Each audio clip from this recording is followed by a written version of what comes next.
केंद्र सरकारने केलेली डिझेल दरवाढ आणि गॅस सिलेंडरचे केलेले रेशनिंग याच्या विरोधात शहरभर विविध राजकीय पक्षांनी आंदोलने करून सरकारचा निषेध केला।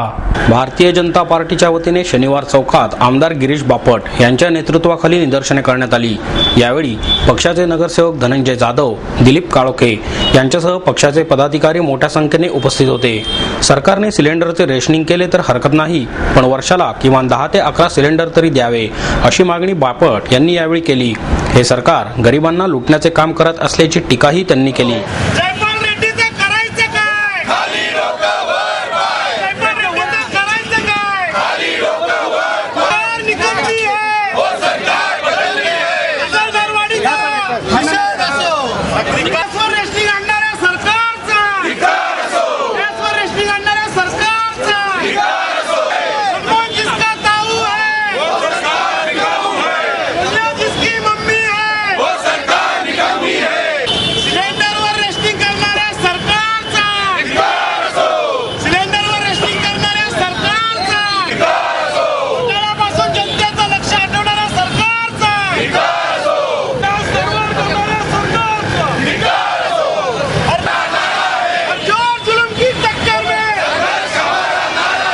महाराष्ट्र नवनिर्माण सेनेने अलका टॉकीज चौकात चूल पेटवून सिलेंडर दरवाढीचा निषेध केला।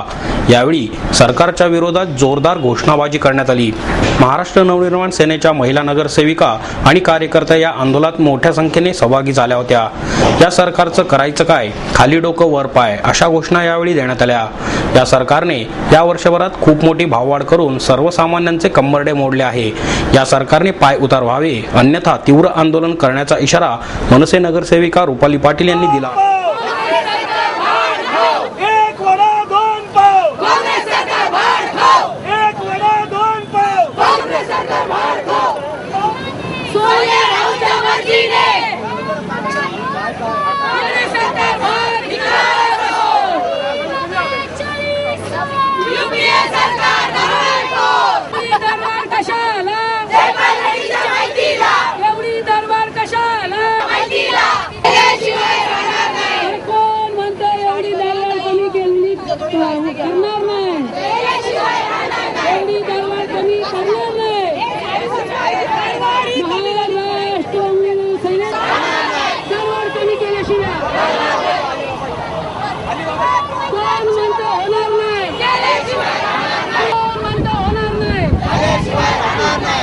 शिवसेनेच्या वतीने जिल्हाधिकारी कचेरी येथे थाळीनाद करत डिझेल गॅस दरवाढीचा निषेध केला।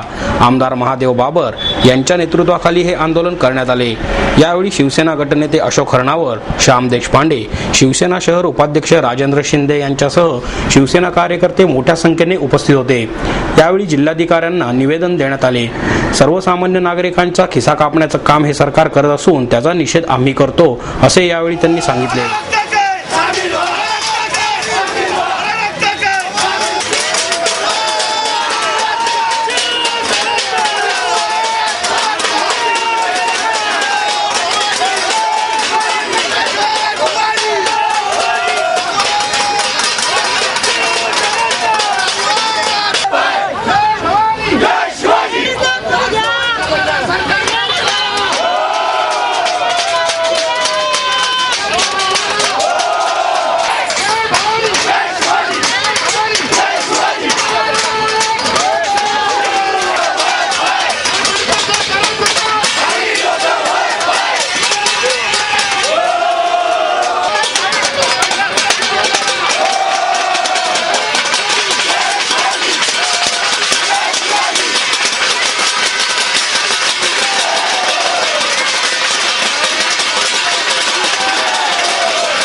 डॉक्टर राजेंद्र बिनीवाले यांनी लिहिलेल्या व्हिटॅमिन कॉमन सेन्स या पुस्तकाचे नुकतेच प्रकाशन करण्यात आले। सायन प्रकाशनच्या वतीने प्रकाशित करण्यात आलेल्या या पुस्तकाचे ज्येष्ठ समीक्षक द.बी. कुलकर्णी यांच्या हस्ते प्रकाशन करण्यात आले. प्रसिद्ध उद्योजक डी.एस. कुलकर्णी हे या कार्यक्रमाच्या अध्यक्षस्थानी होते. उद्योजक कृष्णकुमार गोयल, मदन खुरपेकर, महेश ओझा आणि नितीन कोतापल्ले आदी यावेळी उपस्थित होते. यावेळी बोलताना द.बी. कुलकर्णी म्हणाले, मित्रत्वाच्या नात्याने अप्रत्यक्षपणे जीवनाचे तत्व सांगण्याचे काम व्हिटॅमिन कॉमन सेन्स या पुस्तकाद्वारे होत आहे. या पुस्तकाचे लेखन केवळ आस्वादासाठी नव्हे तर प्रत्यक्षात आचरणासाठी झालेले आहे. भाषा ही शुद्ध असल्याबरोबरच ती समृद्धही असली पाहिजे. मराठीला सोहळ्यात ठेवू नये. मराठीशी ज्या ज्या भाषांचा संपर्क येतो त्यातील शब्द मराठीने घेऊन आपली शब्दसंपदा संपन्न करणे गरजेचे असल्याचेही ते म्हणाले. डी.एस. कुलकर्णी म्हणाले, कॉमन सेन्स हा अनेक अनुभवांवरून मिळत असतो. आमच्यात मंडई विद्यापीठाने हा गुण रुजवला. त्यासारखे विद्यापीठ जगात कुठे मिळणार नाही. लेखक बिनीवाले यांनी पुस्तक लेखनामागची भूमिका स्पष्ट करताना सांगितले, कॉमन सेन्स कुठेही शिकवला जात नाही. तो अनुभवानेच माणूस शिकतो. मला आलेल्या अनुभवातून कॉमन सेन्सची काही सूत्रे या पुस्तकात मांडण्याचा मी प्रयत्न केला आहे, असेही ते म्हणाले.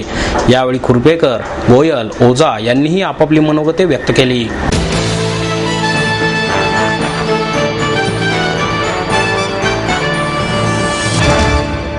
यंदाच्या वर्षीचे राष्ट्रधर्मपूजक दादाराव कराड पुरस्कार जाहीर करण्यात आले. विश्वशांती केंद्र आळंदी, माईर्स एमआयटी शिक्षण संस्था आणि अस्मिता फाउंडेशनच्या वतीने या वर्षीचे राष्ट्रधर्मपूजक दादाराव कराड पुरस्कार जाहीर करण्यात आले आहेत. राज्यभरातील सामाजिक क्षेत्रात काम करणाऱ्या खऱ्या समाजसेवकांना हा पुरस्कार दिला जातो, अशी माहिती एमआयटी समूहाचे कार्यकारी संचालक प्राध्यापक राहुल कराड, मंगेश कराड यांनी पत्रकार परिषदेत दिली. कृषीरत्न पुरस्कार वाशिमचे कुलदीप राऊत, समाजरत्न पुरस्कार सोलापूरच्या ॲडव्होकेट अपर्णा रामतीर्थकर, आरोग्यरत्न पुरस्कार अमरावतीचे डॉक्टर अविनाश सावजी, तर शिक्षणरत्न पुरस्कार अहमदपूर येथील धुंडीराज लोहारे यांना, क्रीडारत्न पुरस्कार नाशिकचे अजिंक्य दुधारे, ग्रामरत्न पुरस्कार लातूरच्या जनाबाई येमले, बचत गट रत्न पुरस्कार सांगलीच्या जयश्री सावंत यांना, तर जनजागरण रत्न पुरस्कार ज्येष्ठ पत्रकार शरद कारखानीस, अध्यात्मरत्न बीडचे भारतबुवा रामदासी यांना जाहीर करण्यात आला.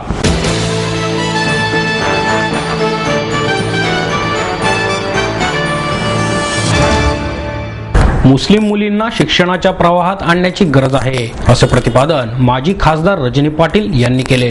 स्वामी रामानंद तीर्थ मराठवाडा विद्यापीठाच्या अधिसभेवर सदस्य म्हणून आबेदा इनामदार यांची नियुक्ती झाल्यावर त्यांच्या सत्काराचा कार्यक्रम लतीफ मखदूम एज्युकेशन सोसायटीने आयोजित केला होता.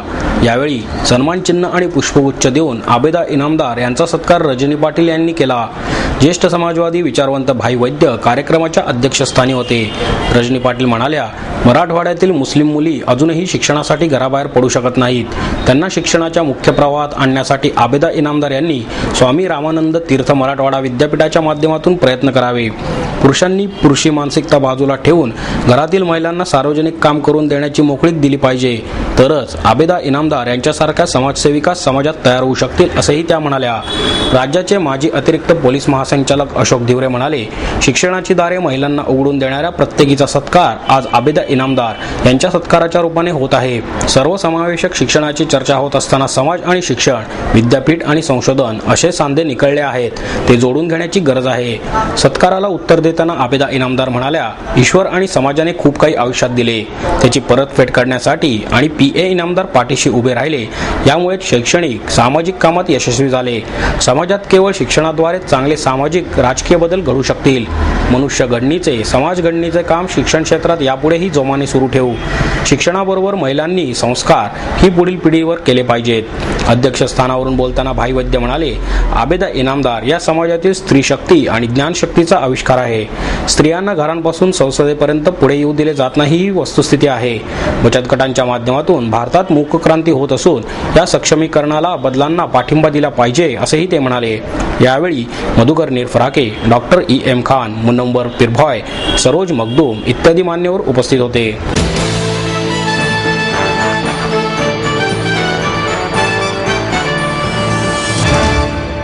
अनेक घोटाळे उघडकीस आणल्याने माझ्या जीवितास धोका निर्माण झाला आहे, अशी माहिती अधिकार कार्यकर्ते राजेंद्र बराटे यांनी पत्रकार परिषदेत दिली. याबाबत सविस्तर बोलताना रवींद्र बराटे म्हणाले, मी एक माहिती अधिकार कार्यकर्ता असून सदर कायद्याचा वापर करून मी 4 ते 5 वर्षात अंदाजे 50 ते 60 हजार कोटी रुपयांचे जमीन घोटाळे उघडकीस आणले आहेत. सदरचे काम करत असताना मी कोणत्याही पक्षाचा भेदभाव न करता काँग्रेस, भाजप, शिवसेना आणि राष्ट्रवादी या सर्व पक्षातील भ्रष्ट मंत्र्यांचे आणि त्यांचे संबंधित व्यक्ती यांचे घोटाळे उघडकीस आणले आहेत. जमीन घोटाळे उघडकीस आणताना त्यातील 80 ते 90% घोटाळे हे एनसीपी आणि त्यांच्याशी संबंधित मंत्री, व्यक्ती आणि नातेवाईक यांनीच केल्याचे दिसून येते आणि सदरचे घोटाळे मी उघडकीस आणू नये याकरता साम दाम दंडभेद या सर्व तंत्रांचा त्यांनी वेळोवेळी वापर केला. परंतु मी त्यांच्या कोणत्याही आर्थिक अथवा राजकीय दबावाला भीक न घालता माझे कार्य सुरूच ठेवले. नुकतेच दिनांक 20/8/2012 रोजी धनकवडी पोलीस स्टेशन येथून मला पोलीस उपायुक्त विशेष शाखा पुणे शहर यांच्या सहीचे दिनांक 14/8/2012 रोजीचे पत्र प्राप्त झाले असून सदरच्या पत्रात मला शस्त्र परवाना मिळेपर्यंत दिनांक 15/8/2012 पासून सशुल्क संरक्षण देण्याबाबत संरक्षण समितीने त्यांचे सुरक्षाविषयक आढावा घेऊन निर्णय घेतला असल्याचे कळवले आहे. परंतु मी एक सामाजिक कार्यकर्ता असून आरटीआयच्या माध्यमातून भ्रष्ट अधिकारी, बांधकाम व्यावसायिक, दरोडेखोर मंत्री आणि त्यांचे नातेवाईक यांनी शासनाची केलेली फसवणूक उघडकीस आणत असतो आणि त्यामुळेच माझ्या जीवितास धोका असल्याने शासनाने मला दिनांक 18/6/2011 पासून निःशुल्क पोलीस बंदोबस्त पुरवला होता. जितेंद्र आव्हाड यांनी मागणी केल्यानंतर नक्की असे काय घडले मला माहीत नाही की संरक्षण समितीने त्यांचा सुरक्षाविषयक आढावा घेऊन आपल्याकडे अहवाल दाखल केला आणि मला प्रतिदिन ₹3,939 शुल्क आकारून सशुल्क पोलीस संरक्षण पुरवण्यात यावे असा अहवाल दिला आहे. मी कोणत्याही सशुल्क भरून पोलीस संरक्षण मिळवण्याकरता अर्ज देखील केलेला नसताना मला कोणत्या अधिकारात आणि कायद्यान्वये रक्कम 41,360 भरण्याकरता कळवण्यात आलेले आहे याचा खुलासा करण्यात यावा. अन्यथा मला त्याबाबत न्यायालयामार्फत न्याय हक्क मिळवण्यासाठी दाद मागावी लागेल आणि याची सर्वस्वी जबाबदारी पोलीस खात्याची राहील, असेही बराटे यांनी सांगितले.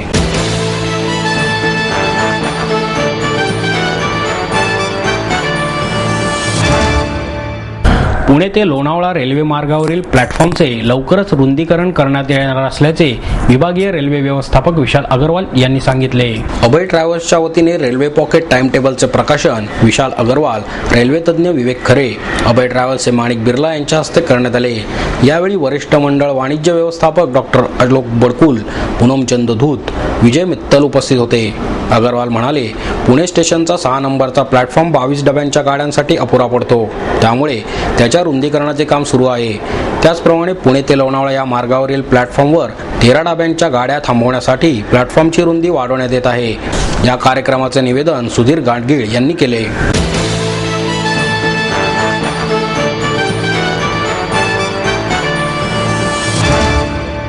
गणेशोत्सवात व्यसनमुक्तीबाबत देखावे सादर करणाऱ्या मंडळांसाठी सर्वजीव मंगल प्रतिष्ठानच्या वतीने स्पर्धेचे आयोजन करण्यात आले आहे. सर्वजीव मंगल प्रतिष्ठानचे संस्थापक अध्यक्ष कल्याण गंगवाल यांनी पत्रकार परिषदेत याबाबत माहिती दिली. गंगवाल म्हणाले, उत्सवाला विधायक वळण देण्याचे प्रयत्न सर्वजीव मंगल प्रतिष्ठानच्या वतीने गेली अनेक वर्ष चालू आहेत. त्याचाच एक भाग म्हणून या देखावे स्पर्धांचे आयोजन प्रतिष्ठानने केले आहे. नुकतीच पुण्यात झालेली चिल्लर पार्टी, वाघोलीतील रेव पार्टी या सर्व पार्श्वभूमीवर सदाचार, शाकाहार, व्यसनमुक्तीचे जागरण होणे अनिवार्य झाले आहे. या स्पर्धेत उत्तम देखाव्यांना 11,000, 7,000 आणि 5,000 रुपये अशी बक्षिसे देण्यात येणार असल्याचे गंगवाल यांनी सांगितले. या स्पर्धेत जास्तीत जास्त मंडळांनी सहभाग घेऊन व्यसनमुक्तीसाठी हातभार लावावा असे आवाहनही गंगवाल यांनी केले आहे.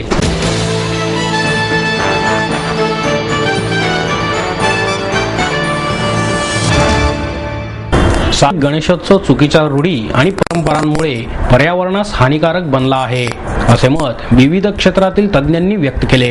अंधश्रद्धा निर्मूलन समिती आणि साधना ट्रस्टच्या वतीने पर्यावरण स्नेही गणेशोत्सव आक्षेप आणि अंमलबजावणी या विषयावर आयोजित चर्चासत्रामध्ये विविध क्षेत्रातील तज्ज्ञांनी गणेशोत्सवाचे बदलते स्वरूप आणि त्याचा पर्यावरणावर होणारा परिणाम याचा आढावा घेतला. सहाय्यक पोलीस आयुक्त मकरंद रानडे, नगरसेवक रवींद्र माळवतकर, समितीचे अध्यक्ष डॉक्टर नरेंद्र दाभोळकर, शाकिरा इनामदार या चर्चासत्रामध्ये सहभागी झाले होते. मकरंद रानडे म्हणाले, प्रशासन आणि नागरिक यांच्यामध्ये पोलिसांना नेहमीच लक्ष केले जाते, परंतु पोलिसांनी केलेली कारवाई वैयक्तिक पातळीवर नसते तर समाजाच्या हितासाठी असते. त्यामुळे नागरिकांनी पोलिसांना सहकार्य केले पाहिजे. माळवतकर म्हणाले, पालिकेने गणेशोत्सवाच्या काळात प्रदूषण होऊ नये यासाठी विविध योजना राबवल्या आहेत, परंतु धर्मभावनेच्या नावाखाली त्यांचे पालन केले जात नाहीत. पर्यावरण संरक्षण करण्यासाठी लोकांनी धर्माच्या पुढे जाऊन विचार करण्याची गरज आहे. डॉक्टर दाभोळकर म्हणाले, उत्सव साजरे करणे ही प्रत्येकाला घटनेने दिलेला अधिकार आहे, परंतु यामुळे इतरांच्या जीविताला धोका होत आहे. याचा प्रत्येकाने विचार करण्याची गरज आहे. सरकार आणि न्यायालयाने बंधने घालण्यापेक्षा प्रत्येकाने स्वयंशिस्त लावली पाहिजे, असेही ते म्हणाले.